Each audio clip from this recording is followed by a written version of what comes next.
IND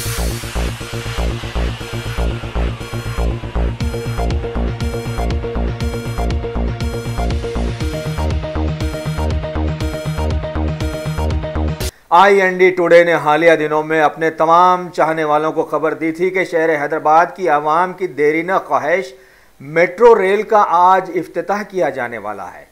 लिहाजा मुल्क के वज़ीर आज़म श्री ND मोदी ने आज हैदराबाद का दौरा करके मियाँपुर में सजाई गई एक रंगारंग तकरीब में दोपहर 2:30 बजे मेट्रो रेल का इफ्तिताह कर दिया। इस मौके पर वहां पर मौजूद थे रियासत तेलंगाना के गवर्नर श्री ESL नरसिम्हम, वज़ीर आला श्री K चंद्रशेखर राव, माउट के वजीर श्री KT रामाराव, मरकजी वजीर श्री HS पुरी, इनके साथ साथ LNT और HMT के दीगर आला ओहदेदार भी वहां पर मौजूद रहे। इफ्तिताह के बाद सभी मेहमानों ने असरी लवाजिमात से लैस छोटी सी मेट्रो ट्रेन में बैठकर मियाँपुर से कुकटपल्ली तक का सफर तय किया।